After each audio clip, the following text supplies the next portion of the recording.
Diana, welcome to the podcast. Thanks, Marianne. It's a pleasure to be here today. I am so happy to have you.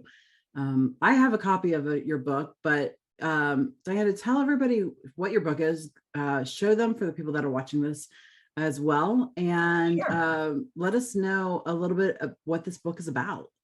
Okay. Well, I was diagnosed with cancer in April of 2019. Obviously, it was quite a shock. Diffuse large B-cell lymphoma came on rather suddenly. Went to the hospital, to the emergency room. And I was laying there at 3:30 in the morning all by myself when the doctor came in and said the excessive swelling of the lymph nodes in your abdomen indicates you have cancer. I'm sorry. And I'm like, wow, that's not how they do it on TV. No. So I went into a funk, needless to say, over the next several days. And I was feeling poorly. I was feeling sorry for myself. I was terrified. When you're diagnosed with cancer, the unknowns are far greater than the knowns. And for somebody who is an obsessive planner, this was not part of my plan. So it really rocked my world. And I was very depressed and laying on the couch. And after a few days, I thought to myself, you know what, this is not doing me any good.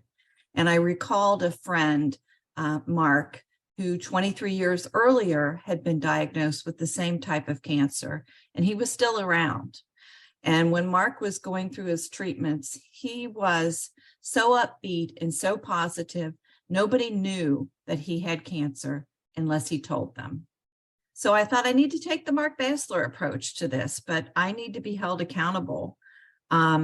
So I started posting every morning on Facebook the perks of having cancer, because there's some really stupid, crazy stuff that happens to your body when you're going through treatment, when you're dealing with the disease. And so to me, laughter is the best medicine. So that's why I started posting.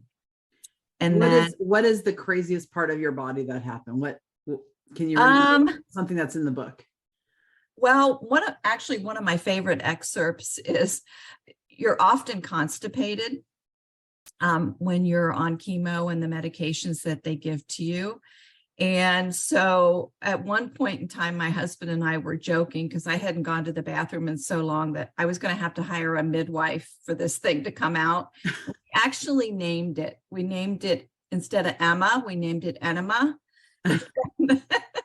It was just, you just have to laugh to keep from crying sometimes. I think, I think mostly women can probably relate to that. Like that happens like after you have a baby and stuff like that. I remember, since we're talking so candidly after I had my daughter, I remember coming home from the hospital just going, oh my gosh, I just have to, and they were like, why are you in the bathroom so long? And I'm just like, none of your business. It's true. How long did it take you to write this book? Well, actually, I pretty much wrote it during the course of my treatment. My treatment started in April of 2019 and it went through August of 2019. I had 6 rounds of chemo every 3 weeks. And actually 6 total rounds. Every 3 weeks, I had 1 round. And so every day I would post. And what happened is after about a month, people started commenting on my posts saying, I shared this with my sister in Michigan. I told my brother-in-law in Florida to follow you. He's going through, similar treatment. And then people started saying, you should write a book.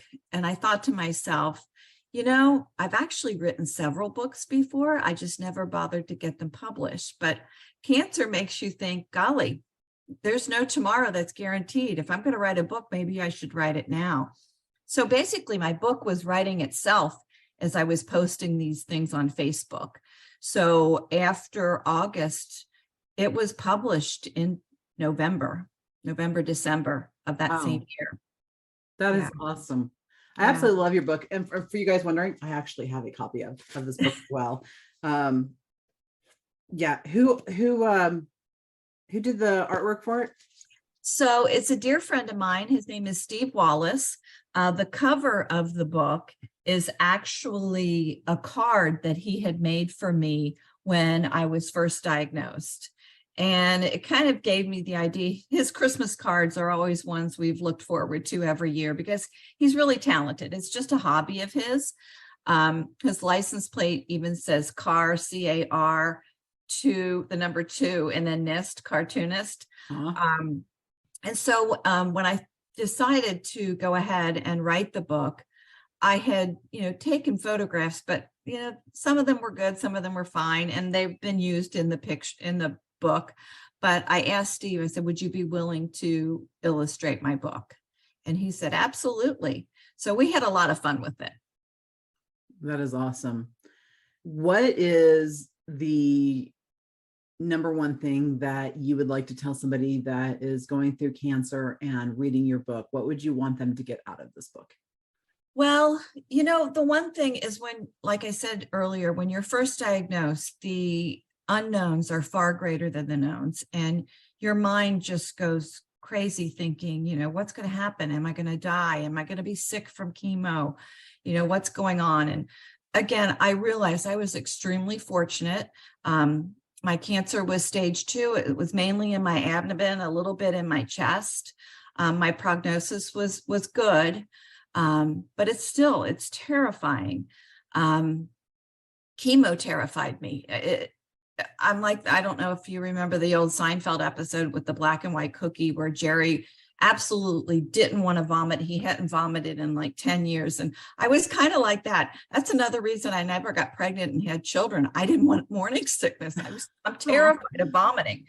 So you're always worried about what's going to happen. And I think with the book, it would help people feel a little more at ease about what you might be able to expect. And, there's going to be bad days. Don't get me wrong. I try not to focus on those a lot in the book, but I actually too gave people permission. It's okay to not be okay. But it's so much better to take a positive attitude and take a high road. My book is not for everybody. I did have somebody at a book signing kind of read me the riot act. There's nothing funny about cancer. And she's right. There really wasn't anything funny about cancer. I was making fun of myself. I was making fun of what was going on with my body. To me, laughter is my coping mechanism. And so that's just the way I dealt with it. It might not be for everybody, but it's been for a lot of people so far. And the feedback that I've gotten from so many people all across the country has just been extremely enlightening. And so I think what I want people to take away from the book is maybe 1, alleviate some fear. And number 2, just make you smile when you're having a tough day. One thing I really like about your book is, and I don't know if people can see this or not, but when people are looking at it, let's see if I can get it to, okay, you guys get the idea. It's I might not be as blurry. Since I've got not blurred out. My office looks like a bomb went off in it, so it's okay. But yeah, it's short pages. It's an easy read, folks. It's usually got a graphic on one side. It's got a little blurb, a small paragraph. Some are a little bit bigger than others, and it's easy to read. So you can just pick it up, and read a page or 2 if you need some inspiration, and then move on with your day. So that's what I really like about the book. Besides, it's a really great write, but also it's an easy read, and it's like I said, it's inspiring and quick to do. So yeah, and that's my intention too, because you might be in between a doctor's appointment, or you're tired, you can barely keep your eyes open some days, and so you can just read a little excerpt and take a nap. Well, Diana, thank you so much for being with us today. You're actually, let me tell the people, since we started the HIP Senior Books, you're actually our first author, and so we are so happy to have you on today, and all the best to you. I hope that you write many more books. Thank you. I do have my intention of maybe writing a book. I just retired in December, so maybe I'll write The Perks of Being Retired, which is a lot more fun than having cancer.